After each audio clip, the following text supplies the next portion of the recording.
But you're 31, your clock is ticking. You're running out of time. Having kids was the best decision I've ever made. Don't you want someone to take care of you when you're old? You might regret waiting so long. You're being a little selfish. Isn't it time to start a family? You've been together for so long. If you've ever heard these or similar comments, you're definitely not alone. Personally, I value the idea of children growing up with love, attention, and emotional support. I think every child deserves parents that are emotionally available and give everything they can for their child. Of course, no one is perfect and we all make mistakes. You don't have to pressure yourself into being the perfect parent because honestly, that probably doesn't exist. But there should always be this fundamental feeling of love. So my personal take is, don't have children unless you can give them the basics: love, emotional availability, and attention. I really love to see friends of mine who always dreamt of having kids thriving in their new roles as parents. It's a really beautiful thing to witness and I'm very happy for them. And I can say this honestly, even though I most certainly don't want kids myself. There's this common misconception that people who don't want children must hate them or be bitter about others having kids. But that's not the case at all, like at least not for everyone. There are definitely people like that out there, but certainly not everyone. And I'm also not a fan of forming sides and disrespecting each other's choices. I think it's important to just stay in your lane and live your truth while respecting others' choices. I'll dive a little deeper into my personal reasons for not wanting kids later, but for now, let's explore some of the reasons why people choose to not have children. There are many valid reasons, and everyone has their own personal reasons. And it's just as valid as those who choose to become parents. So first of all, the financial reasons. The cost of raising a child is high, including expenses for healthcare, education, childcare, and it can definitely strain personal finances and affect your financial stability. So I think for many people, that's one of the main factors. The risks associated with pregnancy. Not everybody can and wants to deal with this, potentially. Also, if you have pre-existing mental or physical health issues, that might be hereditary conditions that you don't want to pass on to your baby. Putting your career on hold is also a big thing because it may affect your long-term career goals. Also, many countries have a lack of good healthcare systems, no parental leave, or affordable childcare. Some people are simply not feeling the desire to have children. Some people just feel the need for freedom. They just enjoy living their lives the way they are. Then there's the state of the world and environmental concerns. Some people just feel it's irresponsible to bring a child into a world facing climate change, political instability, and many other global issues. And there are also just financial realities, like in many parts of the world, the economy is changing right now. And what worked for previous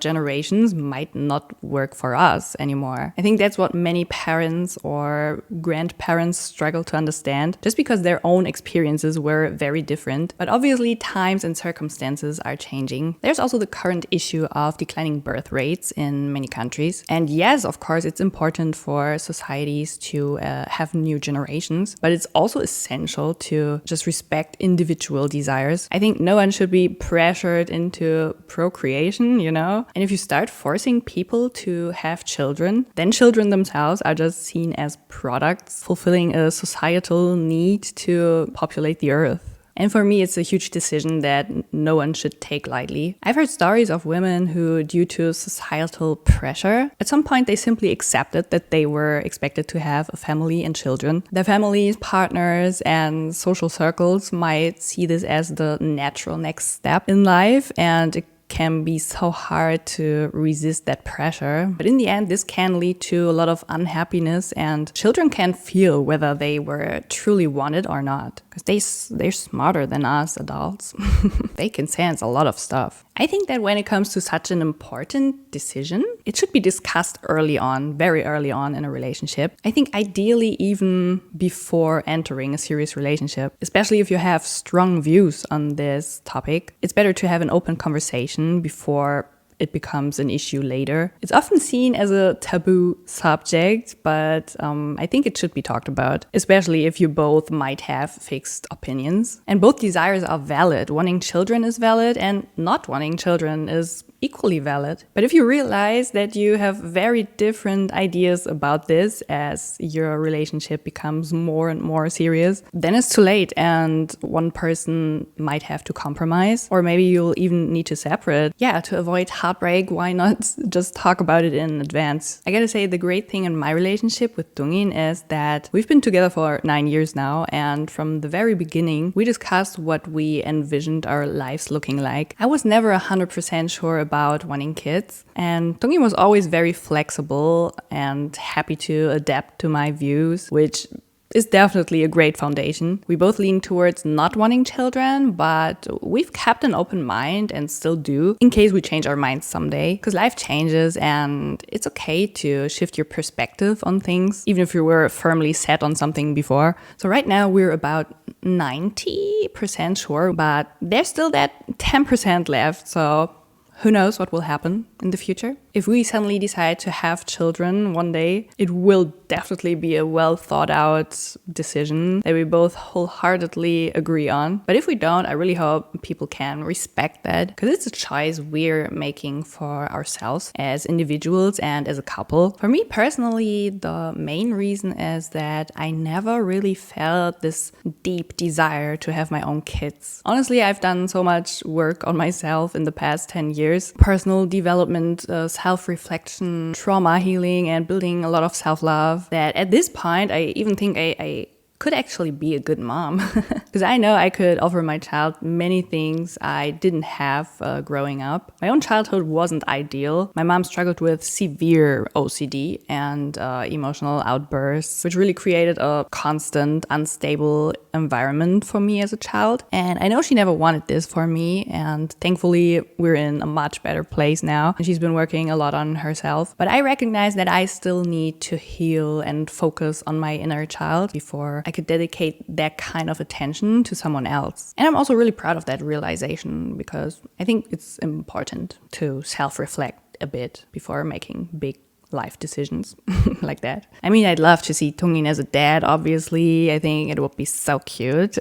But for us, there are many factors that make us question this choice, such as both of our ongoing struggles with ADHD and my OCD, and the fact that raising a child would requires so much effort and attention that we just think we cannot give right now at this point. And I'm not gonna let my kids sit there and wait for me while I suddenly have to take a nap from overstimulation, Like, I'd still have to find a way to deal with those kind of situations. Of course, finances are also an important factor to consider. While we're not in a bad place financially, we still have to take into consideration that we're self-employed and you never know what's next. Oh, also something I wanted to mention. When people assume that you're pregnant just because your stomach looks bloated, or when people comment like, when are you having kids? We're waiting. Yeah, I know. Most of the time, the intentions are pure and there's nothing bad behind it. But often it feels pretty invasive because it's such a deeply personal decision. And like, why do people think that just because you're a happy, loving couple, you must automatically want kids? Some people even seem to think that you're less of a family if you don't have children. And that's absolutely not true. A family can be any group of people that love and support each other. For us, we have pets and they're part of a little family. And for those who say, oh, so you're replacing kids with pets? No, we're not. Why would I want to replace kids while I don't feel the need to have them in the first place? Pets and kids are two completely different things. And I chose to have pets, not kids. And I'm not asking you why you're replacing your pets with kids, right? I think these are just different lifestyles and none of them is better than the other. You just have to decide what works best for you. You could even have both if that's what makes you happy, right? If you have the capacities, you don't even have to decide. So the point is, don't let anyone or societal pressure push you into doing something you're not 100% sure about. Raising a child is a huge responsibility, and I think many people don't think it through enough. If you have doubts, take your time to reflect. And don't just wing it. Every child deserves parents who are 100% committed. Not perfect, but at least committed. And adoption is also an option later in life. There are so many children who need a loving family. There's no shame in choosing not to have children, even though society often tells us that women's sole purpose is to become mothers. But that's not true. You can be whole, worthy, and proud of yourself without ever having kids. And that's the message I want to send to all the women in their 20s, 30s, or any age group, really. You are enough, no matter what decision you make.